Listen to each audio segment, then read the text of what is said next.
All right, we're rolling. Hey guys, Hala Pablo, what's going on? Let's do another quick video on traumatized tokens. We're going to continue this series. Today I want to look really briefly at Chiliz, CHZ, Chiliz, not the restaurant, not the Chili's restaurant, the token, Chiliz. It's a sports token. And it's another one that was hit by the SEC. It was indicted along with several others on the Coinbase exchange back in March as to being an unregistered security. What is Chili's? Well, let's look at a few things before we get to the technical analysis side. Coinbase's legal woes. Investors are still skeptical about Chili's, CHZ. You got to take all this with a grain of salt when it says investors are still skeptical and all this. You can't take everything at face value. Investors are skeptical about everything right now in the crypto sphere, not just Chili's. So take that, with a grain of salt. Chiliz was listed as a crypto security in SEC's court filing against Coinbase on June 6th. The agency accused the biggest U.S. exchange of unregistered security sales alongside acting as an unregistered securities broker. Blah, blah, blah, blah, blah. Okay. Since then, Chiliz has lost 27.6%. I think when was this put out? Back in June when it happened. Okay. So no big shocker here. I just wanted to show you that it was hit. It was hit with, several others. Nexo was another one. We're going to do a video on that coming up at some point. So, so let's see what else we got here. Why does it do that?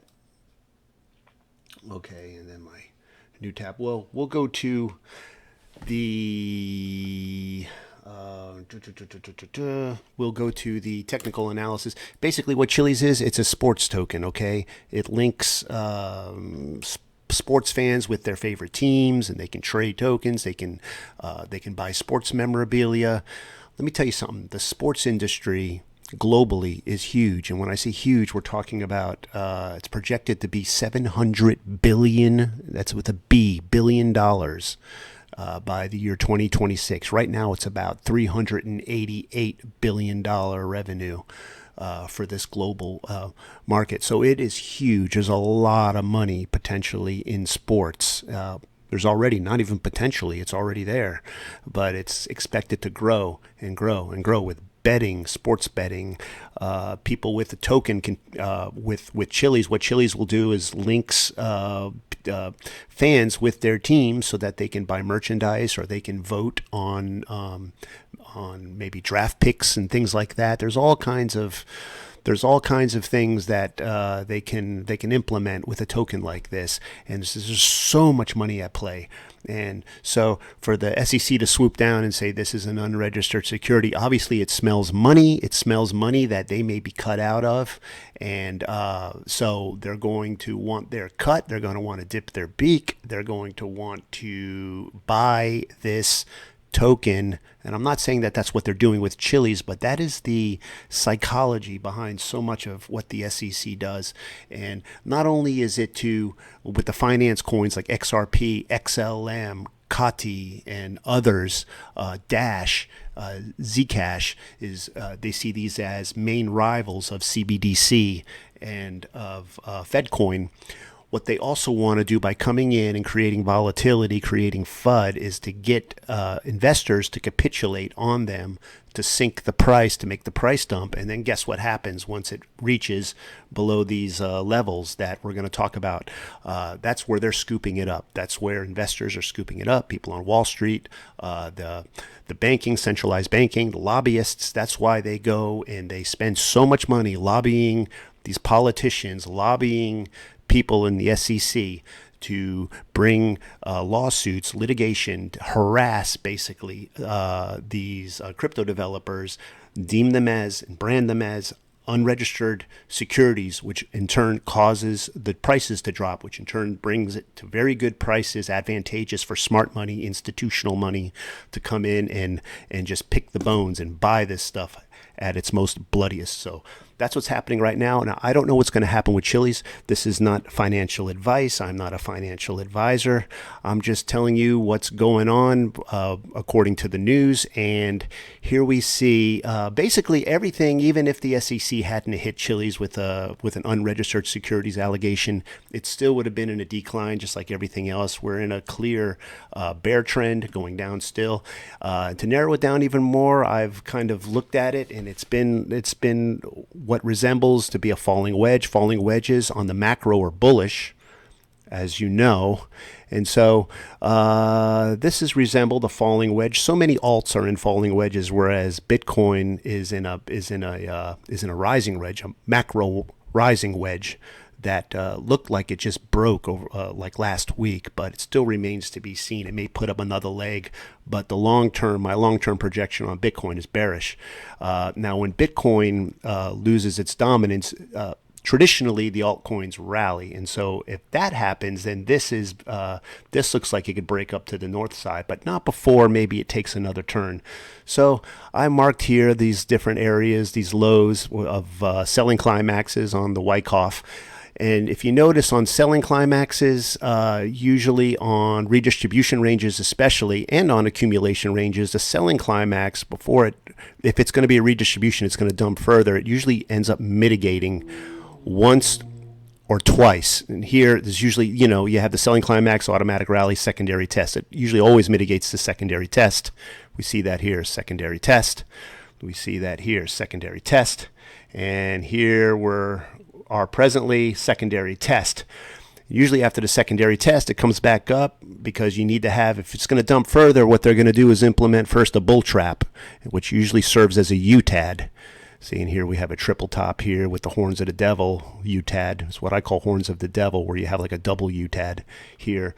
And before it dumps, but what it does is it mitigates first, the secondary test mitigates with the selling climax, and then it goes up for the UTAD, and then comes back down with the sign of weakness, which causes a third mitigation before it marks down properly and begins a new redistribution range. And so here we see another one came up again, and all this has taken place within the confines of the falling wedge. And so here we see the tops hitting the overbought area of crypto.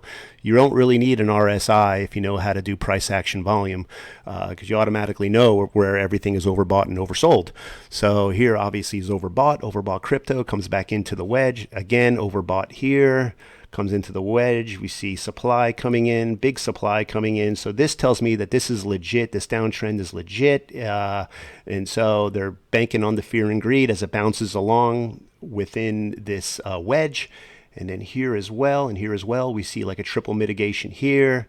We see a triple mitigation here with a sign of weakness. Remember, there's always the secondary test. There's usually always a secondary test. That's one, which mitigates the selling climax. And then we have the third one, which is a sign of weakness, which is coming down, or the LPSY coming down off the UTAD. And then that's usually the sign that, if you wanted to short, you can go down and short. You just do the Fibonacci retracement off the secondary test and the high. So, and then it comes down again, and we do the same thing here. It comes back up. And so we have a triple mitigation here, a triple mitigation here, and so far we have a double mitigation. Where we are right now in the grand scheme of things, we're at 8 minutes, so we're almost done with this. And so what can happen is we could actually go into the overbought area again. We could have a little micro rally. You could even bring it back up to trading range resistance before we come back down. Look for volume, big volume coming in, supply volume, and then that would be as it comes back down to the floor here, and that would be again the triple mitigation, because that would be the sign of weakness, or the LPSY coming off the supposed UTAD if we go into overbought territory again, like all of these here. And so then we can come back into the wedge. Now DCA, this is something, now I'm not a big guy, I'm not a big sports guy unless it's Brazilian Jiu-Jitsu, that's my sport. But I'm not like a sports bettor kind of guy. So Chili's not really a coin that appeals to me. But if I were to DCA in this, if I were to do it, not financial advice, don't do it just because, do your own research. But I would wait until we come back down after this UTAD breaks and it comes back down into the wedge.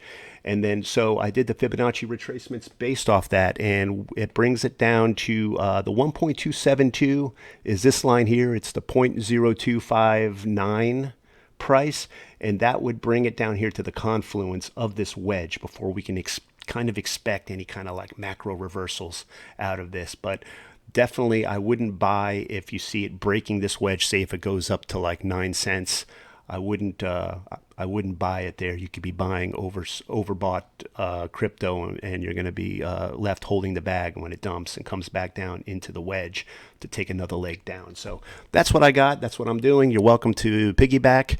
And so, okay, guys, that's I'm out of time. So let me let you go here. And well, hopefully this was useful to you. If you got anything out of this, subscribe. I'd appreciate it. Help other traders find this. Get it up on the YouTube algorithm. Get some more subscribers so it's more prominent out there. If you appreciate this kind of technical analysis, I'd really appreciate it.